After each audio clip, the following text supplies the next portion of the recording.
Distinguished guests, dear friends, and fellow advocates of freedom and peace. It is an honor to receive the Nixon Library's Architect of Peace Award. I extend my heartfelt gratitude to the leadership of the Nixon Library, the Nixon Foundation, and all those who continue to preserve the legacy of a great statesman, President Richard Nixon. This honor is especially meaningful not only because of President Nixon's towering contributions to global peace, but because of the deep personal connection between President Nixon and my family. Tonight, as we reflect on the legacy of peace and diplomacy, we also recognize that standing for what is right sometimes requires standing alone, something President Nixon understood better than most. When we think of President Nixon's legacy, we naturally recall his groundbreaking foreign policy, his bold decision to open relations with China, his efforts to ease tensions with the Soviet Union through détente, and his tireless work to secure peace in the aftermath of Vietnam.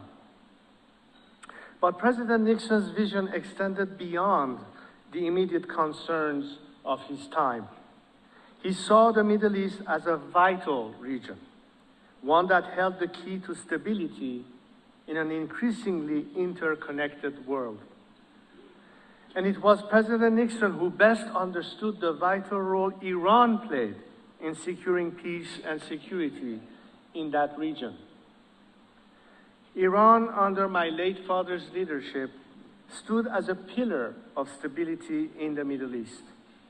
My father, the late Shah, worked tirelessly to build a modern, progressive Iran, a nation where economic growth, education, and development could flourish. And throughout those years, President Nixon stood as a trusted ally and a steadfast friend of Iran. He recognized, long before many others, the importance of a strong, peaceful Iran in safeguarding the Middle East. But tonight, I wish to reflect on something much more personal. For me, President Nixon's legacy is not just one of foreign policy, but one of friendship. Friendship and loyalty in the truest sense of those words. Many of you know the difficult history of my family. When my father was forced into exile, the world was quick to turn its back. Those who once relied on his leadership, vision, and even patronage found it easier to abandon him at his moment of need. Yet, amidst this desertion, one man remained. That man was President Nixon.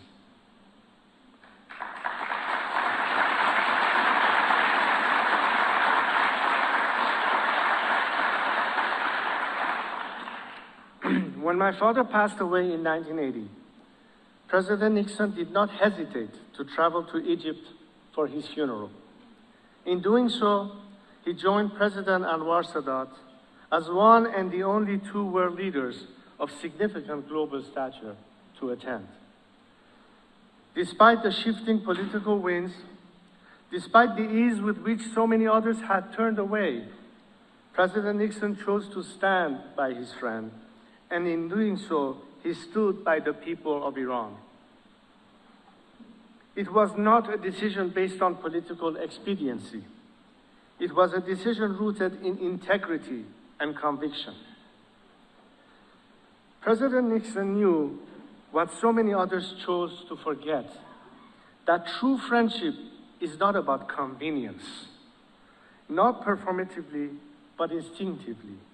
He knew that standing on the right side of history meant doing so even when it is not popular. Today, as I reflect on those difficult years, while I feel immense personal affection and appreciation for Presidents Sadat and Nixon, I feel no bitterness toward those other world leaders who abandoned my father and my nation. Indeed, I do not think much about them at all. For me, the greatest recognition does not come from the actions of world leaders or political figures. It comes from the people of Iran themselves.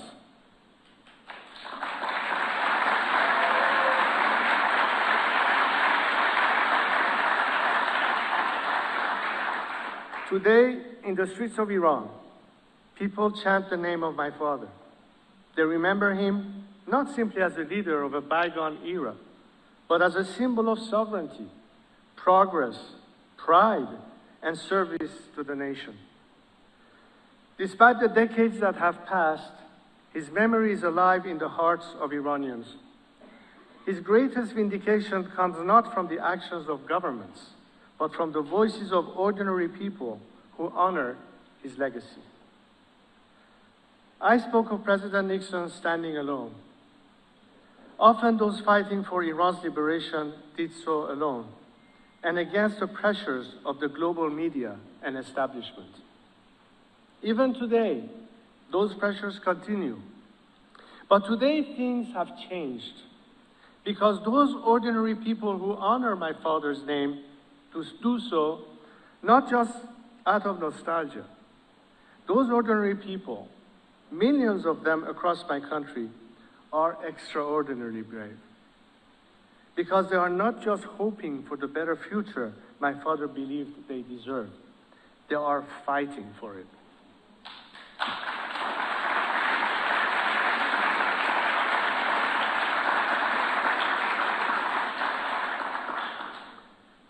I was often told that I would not get far in my campaign for my country because I did not have the apparatus of state, certainly not the proper funding, and no army. But now, I have such an army, my extraordinarily brave compatriots.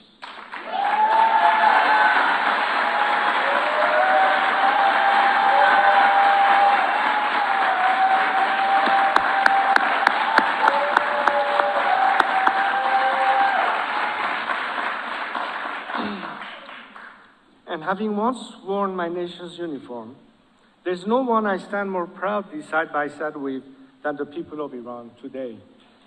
And I will stand with them until victory.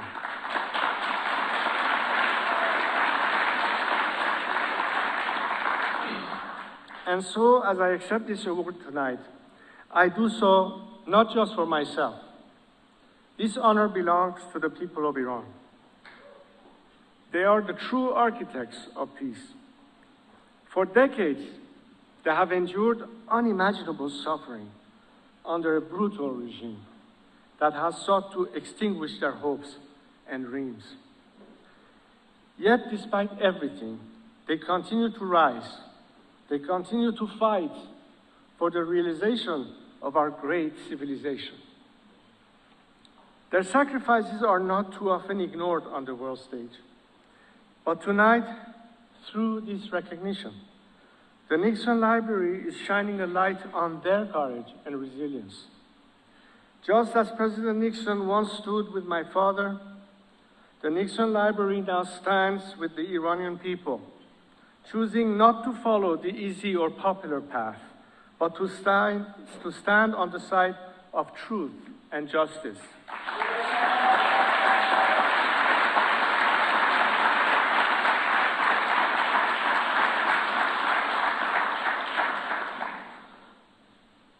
For over 4 decades, the people of Iran have been engaged in a struggle for their most basic human rights.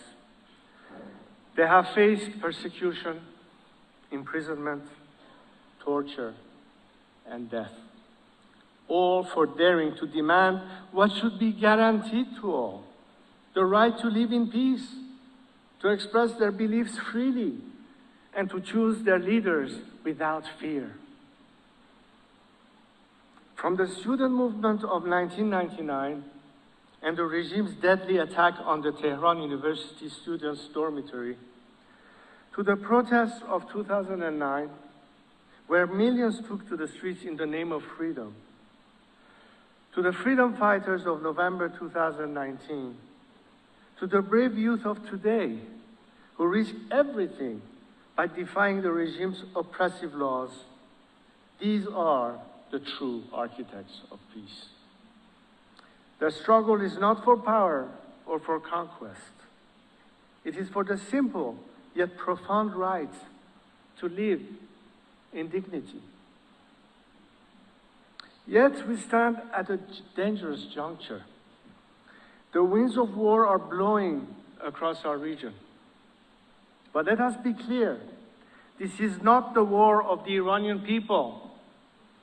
This is the war of a dictator, Ali Khamenei, who thrives on division and conflict.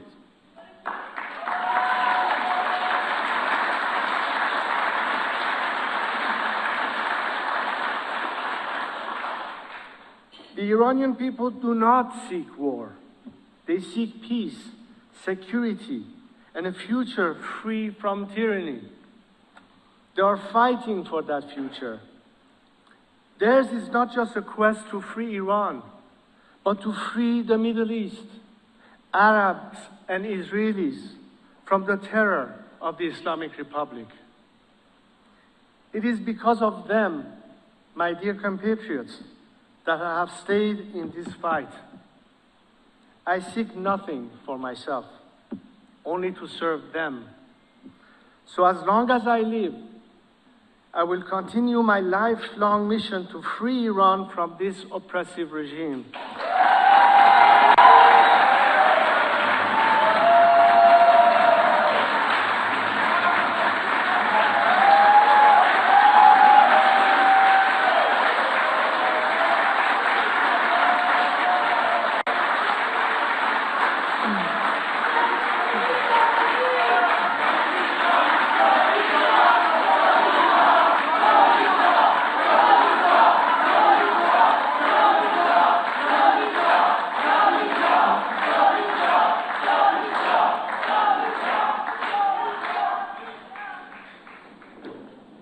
I will do everything in my power to ensure that the future of Iran is one of peace, democracy, and justice. We are on the cusp of change, and I remain committed to doing my duty to my country and my people. I will work tirelessly to oversee and ensure that Iran undergoes a peaceful and secure transition to a secular democracy, one where every citizen can be as an equal, free from any form of discrimination.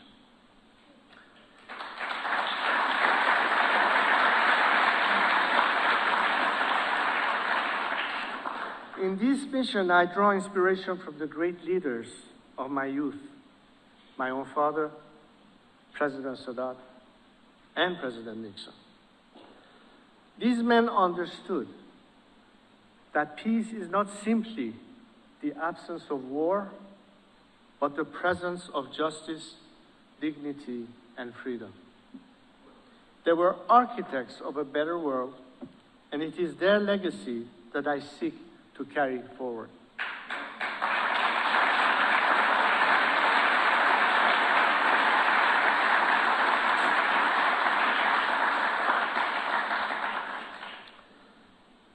President Nixon's vision for a peaceful and secure Middle East remains as relevant today as it was during his presidency.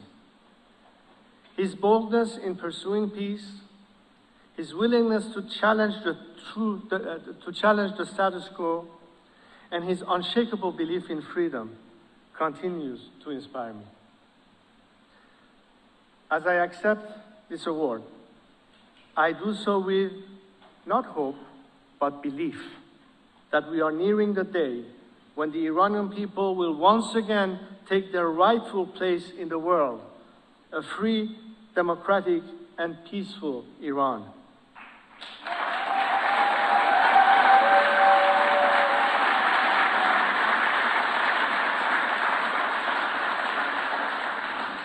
This is the future we seek. This is the future we will achieve. Thank you again for this profound honor.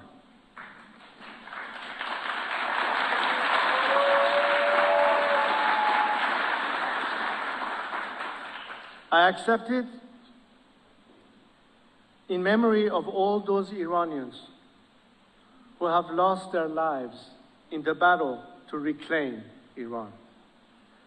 As President Nixon's epitaph says, the greatest honor history can bestow is the title of peacemaker. Tonight, you have honored the memories of my fallen compatriots.